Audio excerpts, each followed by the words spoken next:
అందరికీ నమస్కారం. మనలో చాలా మందికి ఏదో ఒక విషయమంటే భయం ఉంటుంది కదా. అది సహజమే. కానీ ఆ భయం మన జీవితాన్నే కంట్రోల్ చేసే స్థాయికి వెళ్తే అప్పుడే దాన్ని ఫోబియా అంటాం. ఈరోజు మనం ఈ ఫోబియాల గురించి, వాటిని ఎలా జయించవచ్చో తెలుసుకోబోతున్నాం. ఎందుకంటే భయంతో బ్రతకాల్సిన అవసరం లేదు. ఒక్కసారి ఈ నంబర్ చూడండి. 19 మిలియన్లు అంటే దాదాపు 1,90,00,000 మంది. ఇది ఒక పెద్ద నగరం మొత్తం జనాభా కంటే కూడా ఎక్కువ. అమెరికాలో మాత్రమే ఇంతమంది ఫోబియాలతో బాధపడుతున్నారట.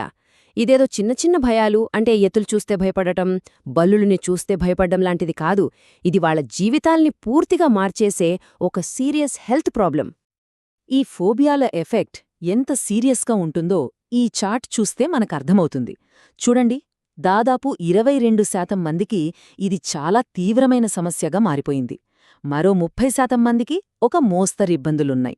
అంటే ఓవరాల్గా చూస్తే ఫోబియాలు ఉన్నవాళ్లలో సగానికి పైగా వాళ్ల రోజువారీ జీవితం, వాళ్ల ఉద్యోగాలు, బంధుత్వాలు అన్నీ ఈ భయం వల్ల దెబ్బతింటున్నాయన్నమాట. కాబట్టి మనం గుర్తుపెట్టుకోవాల్సిందేంటంటే ఫోబియా అంటే కేవలం భయం మాత్రమే కాదు. దాని ప్రభావం అంతకంటే చాలా చాలా ఎక్కువ. ఈ ఫోబియాల వల్ల వచ్చేదే మానసిక సమస్యలే అనుకుంటే పొరపాటే. ఇవి మన శరీరాన్ని కూడా ప్రభావితం చేస్తాయి. జనరలైజ్డ్ యాంగ్జైటీ డిజార్డర్, డిప్రెషన్, వీటితో మొదలుపెట్టి డ్రగ్స్ వాడకం, గుండె జబ్బులు, ఊపిరితిత్తుల సమస్యలు, చివరికి మైగ్రేన్ల వరకు ఇలా ఎన్నో సీరియస్ హెల్త్ ప్రాబ్లమ్స్కి ఈ ఫోబియాలు దారితీయచ్చు. ఇంకో విషయం ఏంటంటే ఈ ఫోబియాలు ఏదో వచ్చిపోయేవి కావు. ఇవి చాలా కాలం పాటు మనల్ని వెంటాడే ఒక పెద్ద ఛాలెంజ్.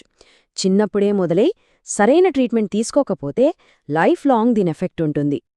ఈ ఫోబియాలు ఎంతకాలముంటాయో తెలుసా? సగటున 9-10 ఏళ్ల వయసులో స్టార్టై ట్రీట్మెంట్ లేకపోతే ఏకంగా 20 ఏళ్లపాటు కొనసాగుతాయట. ఒక్కసారి ఆలోచించండి. ఒక మనిషి తన జీవితంలో ఎంతో కీలకమైన యవ్వనాన్ని, కెరీర్ స్టార్టింగ్ని అంతా ఈ భయంతోనే గడపాల్సి వస్తుంది. సరే, ఇప్పటిదాకా మనం ఈ ప్రాబ్లం ఎంత పెద్దదో చూశాం. కానీ ఇక్కడే ఒక గుడ్ న్యూస్ ఉంది. ఈ భయాన్ని ఎదుర్కోడానికి సైంటిఫిక్గా ప్రూవ్ అయిన చాలా పవర్ఫుల్ ట్రీట్మెంట్ ఒకటుంది. అవును, దాన్ని గోల్డ్ స్టాండర్డ్ అని పిలుస్తారు. అంటే ఏంటి? ఫోబియాల ట్రీట్మెంట్లో ఇదే బెస్ట్, దీనికి మించింది లేదు. దాని పేరే ఎక్స్పోజర్ థెరపీ. దీని కాన్సెప్ట్ చాలా సింపుల్. పేషెంట్స్కి ఏ విషయమంటే భయమో దాన్ని ఒక సేఫ్ ఎన్వైరన్మెంట్లో కొంచెం కొంచెంగా స్టెప్ బై స్టెప్ వాళ్లకి పరిచయం చేస్తారు. అలా చేయడం వల్ల మెల్లగా వాళ్లలో ఉన్న ఆ భయం, ఆందోళన పోతాయి. ఇంతకీ ఇది ఎలా పనిచేస్తోంది? ఫర్ ఎగ్జాంపుల్, ఎవరికైనా సాలెపురుగులంటే భయం అనుకుందాం. వాళ్లకి మొదట సాలెపురుగు బొమ్మను చూపిస్తారు. అది ఓకే అయ్యాక దూరం నుంచి నిజమైన సాలెపురుగును చూపిస్తారు. ఆ తర్వాత ఇంకొంచెం దగ్గరికి. ఇలా ప్రతి స్టెప్ని చాలా కేర్ఫుల్గా వాళ్లకు కంఫర్టబుల్గా ఉండేలా ప్లాన్ చేస్తారు. మరి దీని రిజల్ట్స్ ఎలా ఉంటాయో తెలుసా? అద్భుతంగా ఉంటాయి. ఈ థెరపీని కంప్లీట్ చేసిన వాళ్లలో 80-90% మంది వాళ్ల భయాల్ని పూర్తిగా జయించగలుగుతారు. అంటే 10 మందిలో 8-9 మందికి భయం నుంచి రిలీఫ్ దొరుకుతుందన్నమాట. అదే కేవలం మందులు వాడితే? చూడండి, మందులతో ట్రీట్మెంట్ తీసుకున్న వాళ్లలో 40% మందికి మాత్రమే లాంగ్ టర్మ్లో కొంచెం రిలీఫ్ దొరుకుతుందట. అంటే పూర్తి రిలీఫ్ కూడా కాదు. అందుకే థెరపీని మందుల కంటే బెస్ట్ ఆప్షన్గా ఎందుకు చెప్తారో మనకిప్పుడు క్లియర్గా అర్థమవుతోంది. అయితే ఇక్కడ విషయం కేవలం భయాన్ని ఫేస్ చేయడమే కాదు, మన ఆలోచనల్ని కూడా మార్చుకోవాలి. మన మైండ్లో ఆ భయాన్ని పెంచే నెగటివ్ థాట్స్ ఉంటాయి కదా, వాటిని మార్చడం కూడా చాలా ముఖ్యం. దీనికోసం 2 పవర్ఫుల్ ట్రీట్మెంట్స్ ఉన్నాయి. ఒకటి మనం ఇందాక మాట్లాడుకున్న ఎక్స్పోజర్ థెరపీ. ఇది మన ప్రవర్తన మీద ఫోకస్ చేస్తుంది. రెండోది కాగ్నిటివ్ బిహేవియరల్ థెరపీ, షార్ట్గా CBT అంటారు. ఇది మన ఆలోచనా విధానాన్ని సరిచేస్తుంది. ఈ CBTలో కాగ్నిటివ్ రీస్ట్రక్చరింగ్ అనేది ఒక కీ టెక్నిక్. దీనివల్ల ఏమవుతుందంటే మనలో ఉన్న నెగటివ్ థింకింగ్ ప్యాటర్న్స్ని మనం గుర్తించి వాటిని మార్చుకోగలుగుతాం. సింపుల్గా చెప్పాలంటే ఇది మన బ్రెయిన్ను రీవైర్ చేయడం లాంటిది. ఈ థెరపీలతో పాటు మైండ్ఫుల్నెస్ కూడా చాలా హెల్ప్ చేస్తుంది.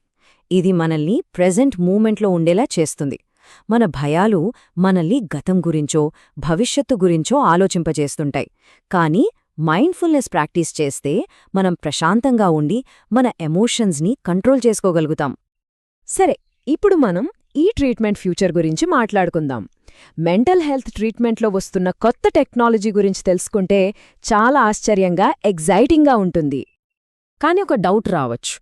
కొన్ని భయాల్ని ఎదుర్కోవడం చాలా కష్టం, కొన్నిసార్లు చాలా ఖర్చుతో కూడుకున్నది.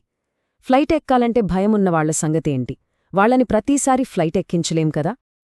అలాంటి వాళ్లకోసమే వచ్చింది వర్చువల్ రియాలిటీ. ఈ వర్చువల్ రియాలిటీ అంటే వీఆర్ టెక్నాలజీతో ఫ్లైట్లో ప్రయాణించడం లాంటి భయాల్ని మన ఇంట్లో కూర్చునే సేఫ్గా ఎక్స్పీరియన్స్ చేయొచ్చు. రీసెర్చ్ ప్రకారం ఇది నార్మల్ థెరపీలాగే ఎఫెక్టివ్గా పనిచేస్తుందట.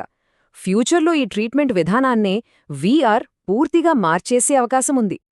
సో ఫైనల్గా ఒక్క విషయం ఆలోచిద్దాం. ఫోబియాలా లాంటి వాటికే ఇంత ఎఫెక్టివ్ ట్రీట్మెంట్స్ అందుబాటులోకొస్తున్నప్పుడు మనం ఇంకెన్ని మెంటల్ హెల్త్ ఛాలెంజెస్ని అధిగమించగలం? మెంటల్ హెల్త్ కేర్ ఫ్యూచర్ ఎలా ఉండబోతోంది? ఇది నిజంగా మనందరం ఆలోచించాల్సిన విషయం.